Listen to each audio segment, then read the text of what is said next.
Welcome to Shortlist Women in Tech series, space for women and girls to find inspiration to pursue their IT career goals.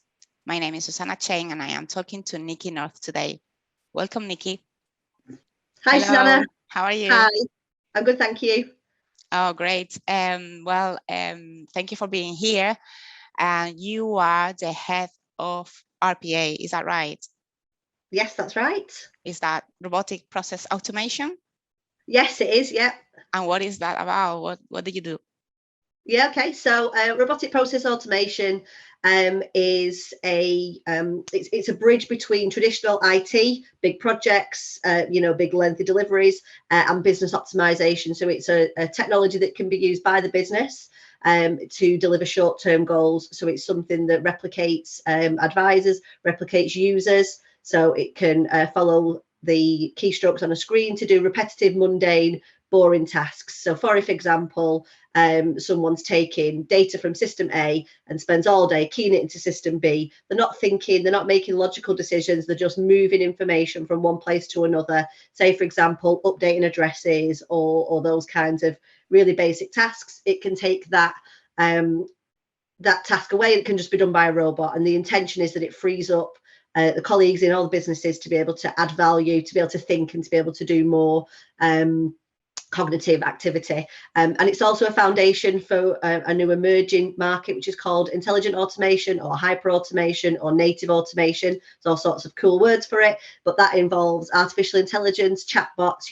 Everyone will have been a customer of one of these things at one time or another, where you're having a live chat with something and you can tell, it's a robot that's giving you guidance rather than a person. And a lot of the times, all these additional technologies are attached to robotics in the background that's doing some of the information gathering, and it's the artificial intelligence that's having the conversation with you. So that kind of automation, it's usually lots of different types of technologies interacting together. So that's what RPA is in a nutshell. Great, thank you very much. How long have you been doing this? How long have you been in IT? So I've been working in IT I've been working with robotic process automation for 15 years. But as I said before, it's considered sometimes a bit of a business technology. So depending on where you are dealing with RPA, it might actually be in different areas. So I've been working in an IT arena for about 5 years. Before that, was working in a business arena, but still using the technology. But it's one of the technologies that's trying to break down those barriers. And that's why I think sometimes you see more women involved in RPA programs, because it sometimes comes into a business function rather than going into a traditional IT function, which, as we know, is sometimes a bit more male dominated. Why do you think it's more male dominated? I don't know if it's just historically that women are. I think sometimes women think that you have to be very technical. It's maybe not something that appeals to the way that our brains work. I know that there's lots of research. I won't quote anything because I don't know any of the research, but I know I've read lots of articles and things around women's brains working in slightly different ways and not necessarily the same way that males do. So I don't know if there's a perception that you have to be very technical, that you have to be you have to have an IT degree, in order to get into that arena. And I think maybe that's why women don't go into IT jobs. Maybe they think it's more logical. Maybe they don't think there's enough areas to be creative in it, and it's very specific, very technical, very analytical, and that just isn't something that interests them.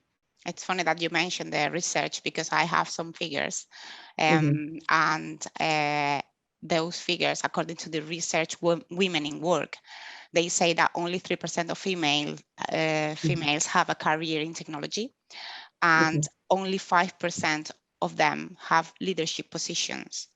So yeah, I was going to ask you about your opinion in this, and it's good that you brought this up. What do you enjoy most of your job? I think the thing I enjoy most is being able to take the technology and being able to actually make a difference to people's days. So you work with some of the the teams. I've historically worked in a bank in my previous role, working in utilities at the moment. So you do work with those colleagues that are on the phone to customers or working in back office, and to be able to take a process that is just something that no one wants to do and get rid of it, or take the bulk of that away and free them up to do different things. It's really exciting. It's great. The gratitude that you get, the engagement that you get with them as well. It's fantastic. That's the favorite thing I like doing, is actually making a difference. Sometimes things like this can come along and they're just something else for you to do. You know, you think, oh, it's just another system for me to have to fill in, but this is the opposite of that. And it's kind of taking those different interactions away and making things simpler. That's nice. Very interesting. And there's also a human, how would you say this? Like, the quality of your job brings more free time to those people to be able to think and to able to create. So there's also a creative side in your work, right? Yes, yeah, definitely.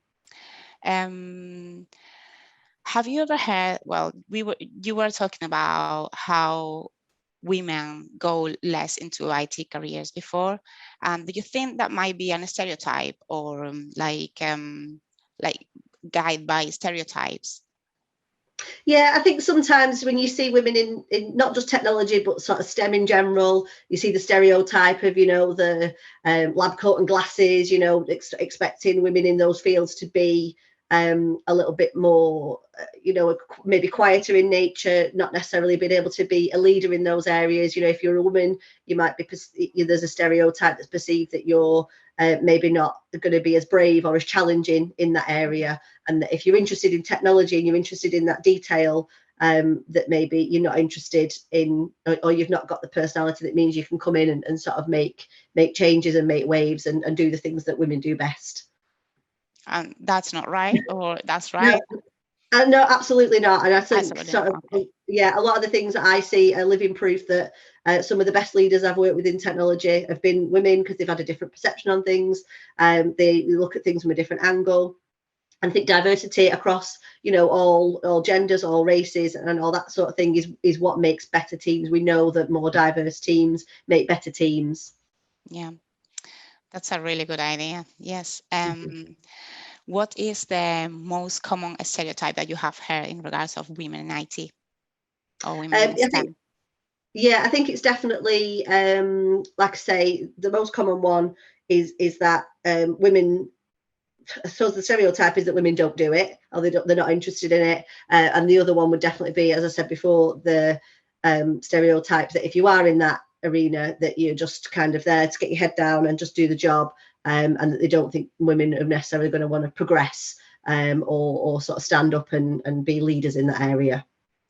The main objective of these interviews are is to find like a common ground here, where women and girls can find inspiration from other women that are in IT career. Why did you agree to do this interview? What do you think? Sorry. Yeah, so I think it's really important. So I've got 2 daughters. I think it's really important that they have all the options and that they can see role models. I couldn't tell you a role model.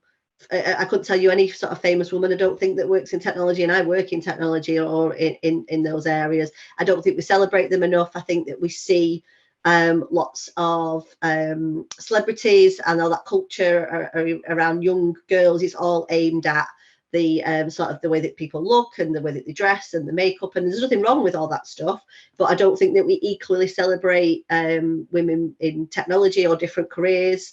And I think that it's really important to share all the different stories and to show young girls and young women all the things that you can be, and all the different career paths that you can take, and you know, there's never too late to make a change or to try to do something different. And yeah, I think that's why I've done this.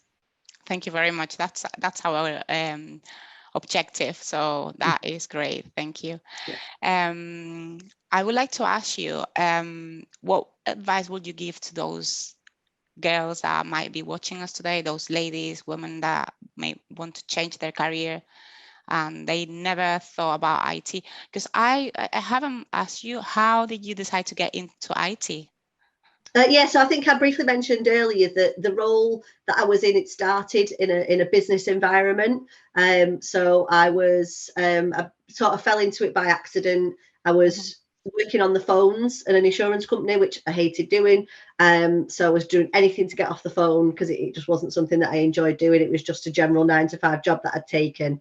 And I managed to get onto a project. And when I was working on that project, there was someone who worked on what we called a business systems team at the time, which is that kind of connection between the business and IT. And there was a role on there. They told me to apply for it. I looked at the role, and I didn't think I would have been able to do it if someone hadn't have said to me, yeah, you can definitely do this.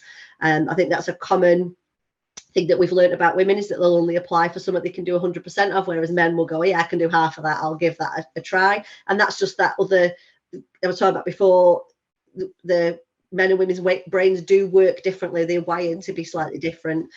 So anyway, I got the role, and the role, one of the tasks I was doing was managing what was called the control room for RPA, so looking after the live processes.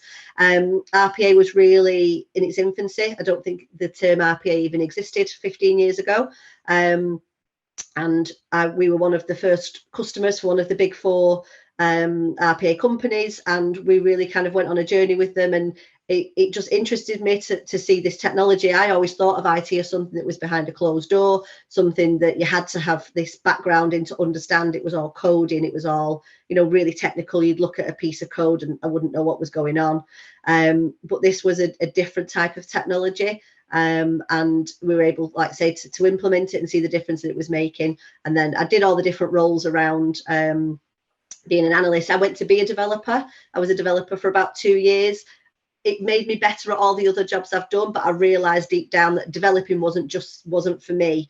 But there's more to IT careers than just actual technical development. There's loads of different things that you can do around sort of analysis, testing, or leadership, managing, look at delivery leads and things like that. So yeah, I kind of fell into it by accident, but then I've had quite a lot of experience and been exposed to a lot of the different IT processes through that journey, being on the outside and then eventually being on the inside of IT. Great. What would you say to those people watching us, to those women that might have felt like you in a job that they don't like, and then thinking, well, maybe IT could be my next step? Do you think you could tell them anything? Yeah, I think the advice I would give is to be a little bit brave.